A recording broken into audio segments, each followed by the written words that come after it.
This is the first of a series of three presentations where we're focusing on demand side and supply side policies, this one being focusing on demand side policy.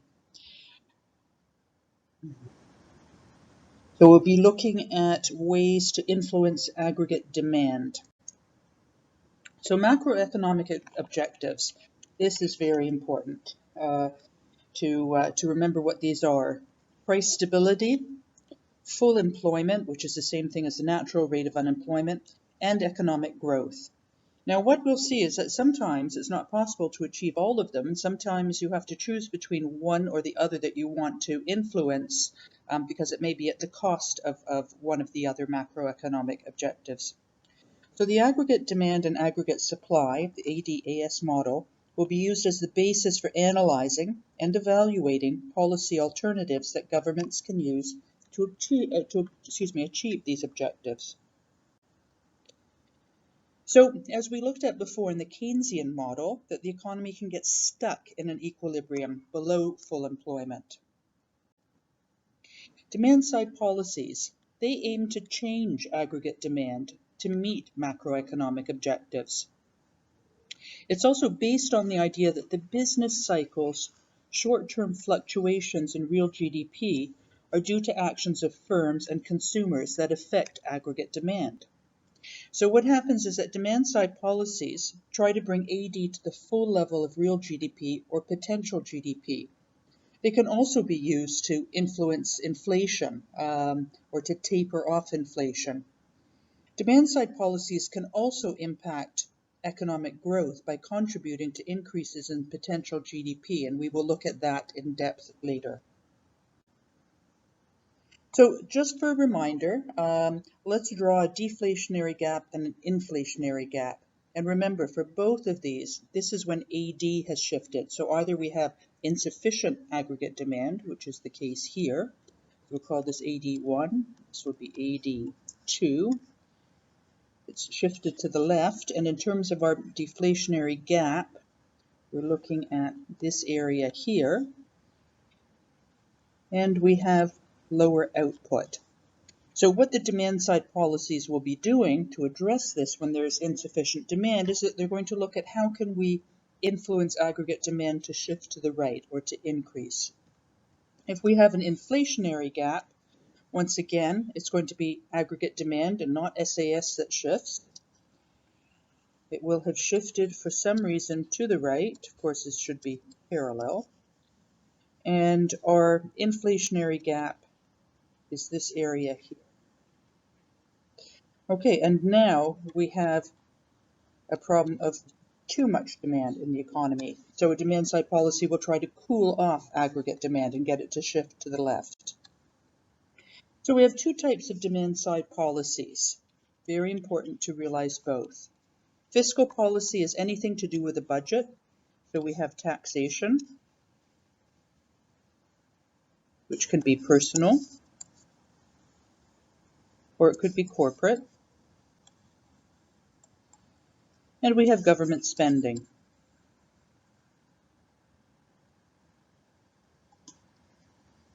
So things that you would typically expect a budget to focus on.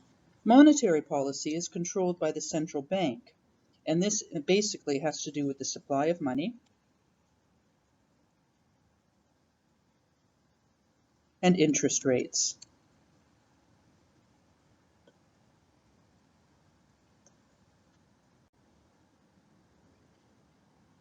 So Government Finance 101. So examples of government expenditures. Well, there's so many, but we could think of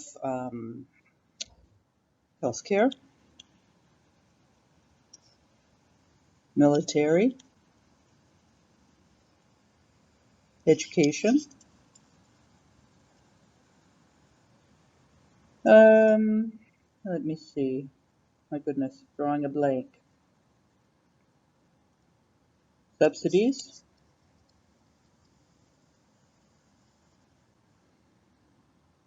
and etc. Many different things that the government spends money on. And how is government expenditure financed? Through taxation. And if that's not sufficient, and or borrowing.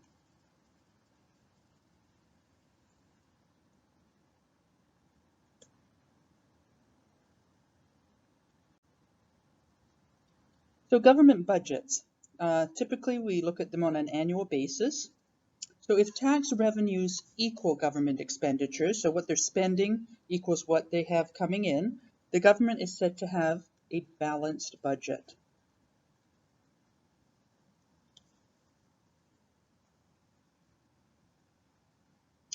If expenditures are greater than revenue, so they're spending more than they're taking in, the government is said to have a budget deficit.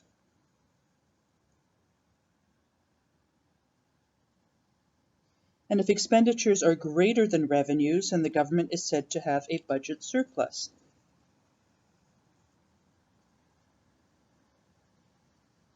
In the event that a government has a budget deficit, it finances the excess of expenditures over revenues by borrowing.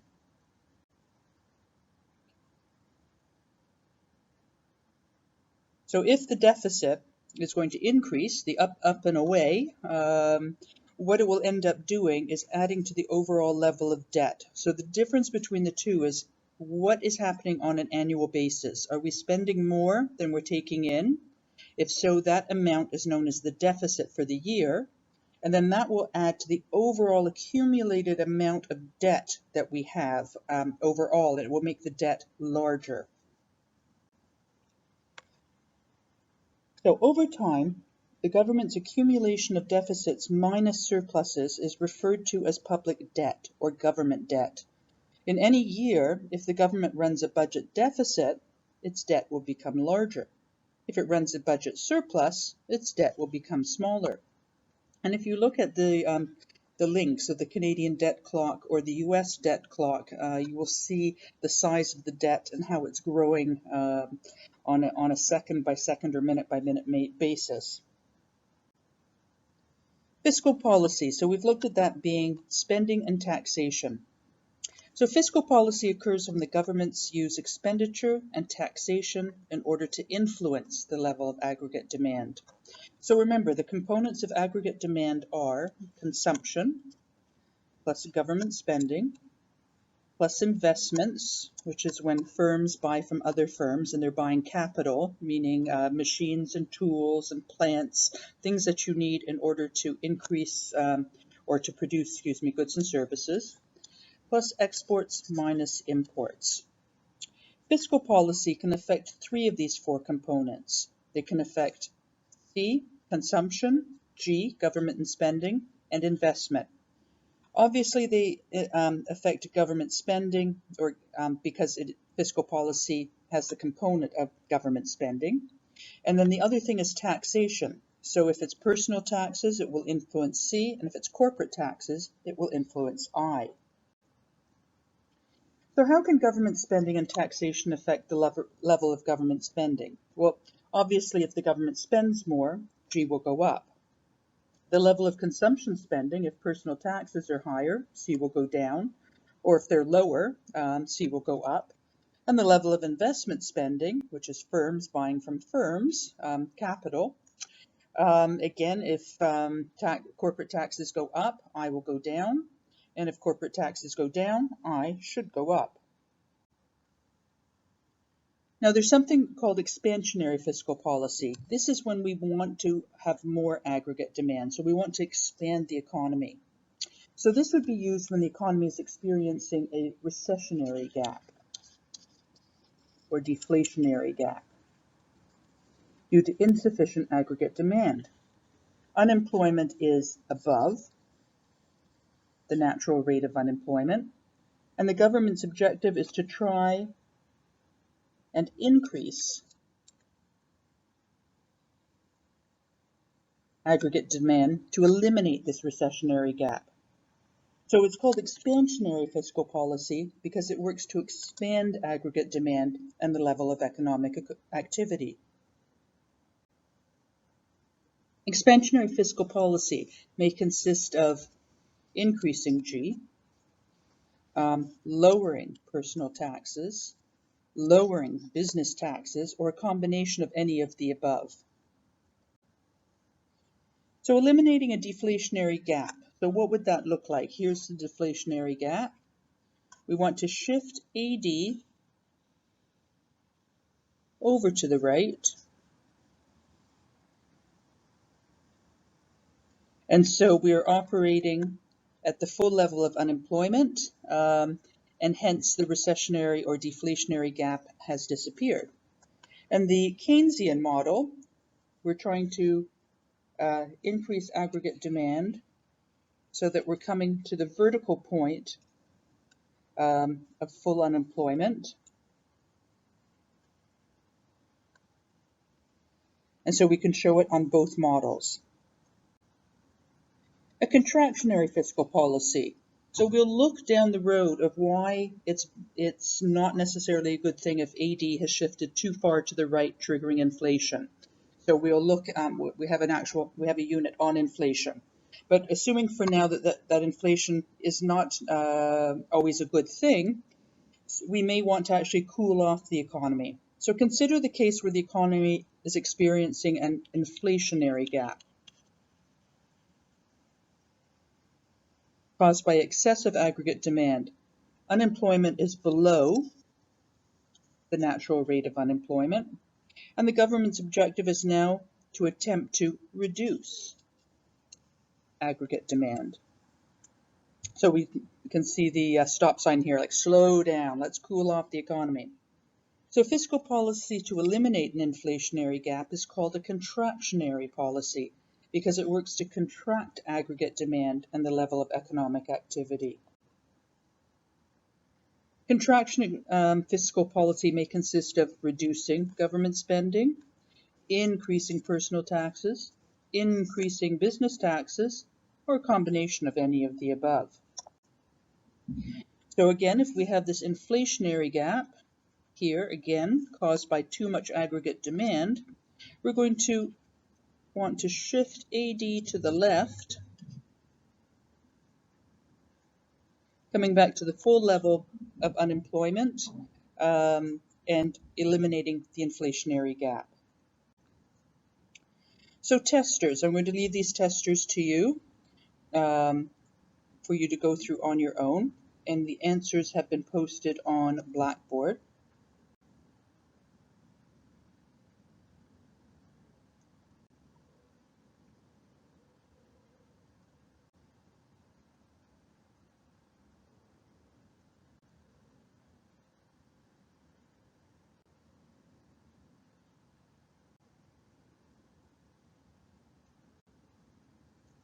So we've looked in depth at fiscal policy, which was government spending and taxation. We're now going to look at monetary policy, which is the supply of money and interest rates.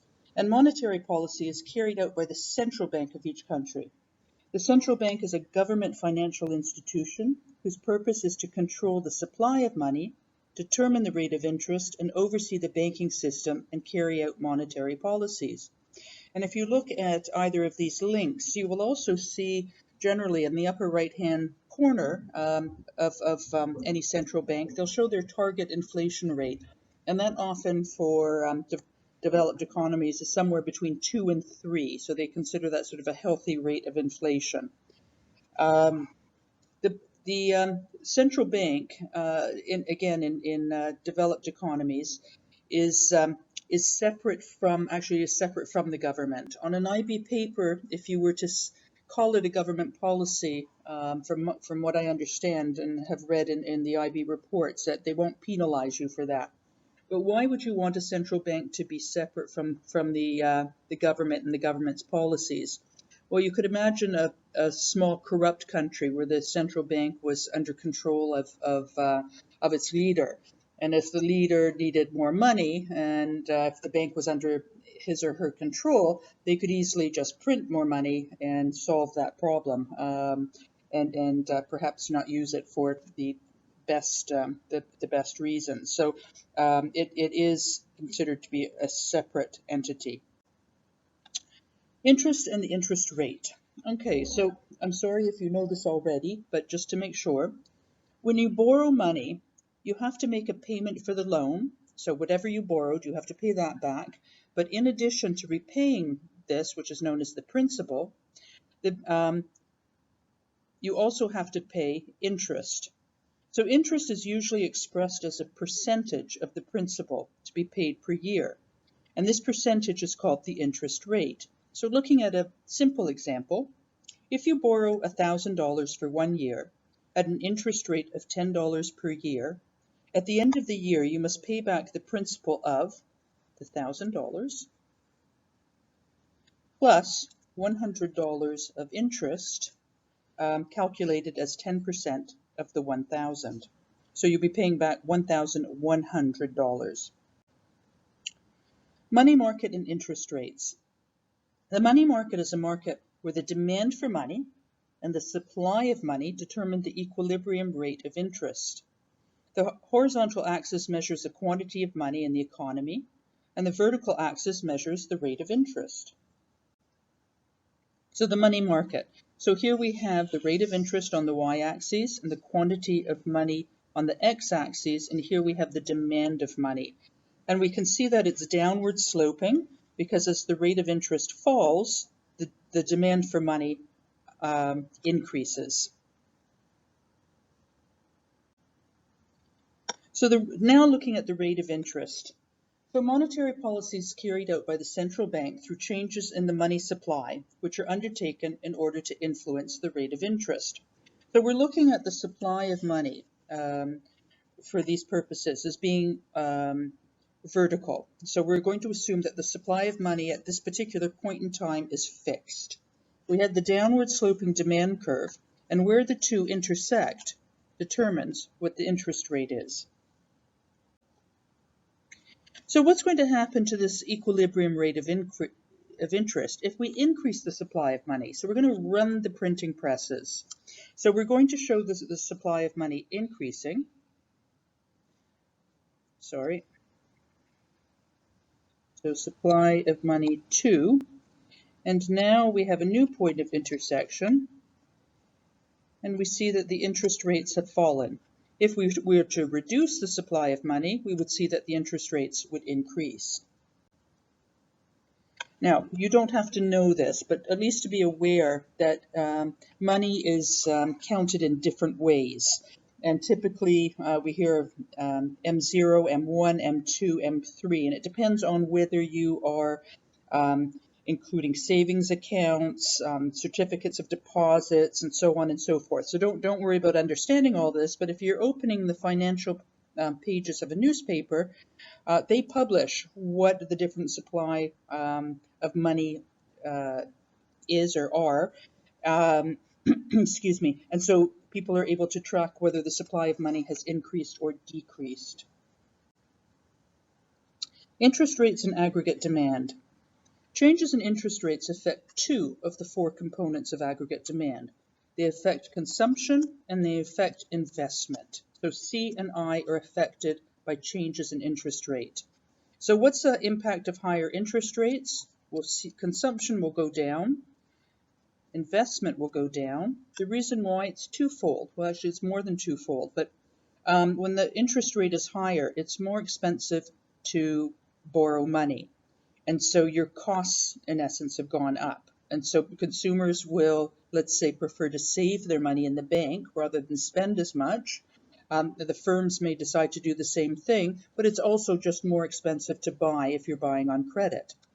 If we have lower interest rates, consumers tend to buy more, and firms tend to buy more investments. So you might hear the term easy money policy, known as an expansionary policy. So an increase in the money supply, which we know will reduce interest rates, is referred to as an easy money policy, or also an expansionary policy, since the objective is to expand aggregate demand and the level of economic activity. Investment spending is felt to be more sensitive than consumption spending to interest rate changes, so that the increase in investment is likely to have a greater impact on aggregate demand than the increase in consumption. So businesses are more sensitive when interest rates go up. They'll be the first ones to cut back on investments, and when interest rates go down, they'll be amongst the first to start expanding. So you might also hear the term tight money, or it's also known as contractionary policy. Now we're trying to cool off aggregate demand. So suppose the economy experiences an inflationary gap caused by excessive aggregate demand. The central bank decreases the money supply with the demand for money constant. There results in a higher rate of interest. This means a higher or greater cost of borrowing, and therefore reduced borrowing by consumers and firms. And again, the impact will be greater in the case of investment spending than consumption. So in summary, fiscal policy works directly through changes in C, G, and I spending. Monetary policy works indirectly through changes in interest rates that affect C and I spending, consumption, and investment. So again, if you can go through these testers and see the answers that are posted on Blackboard.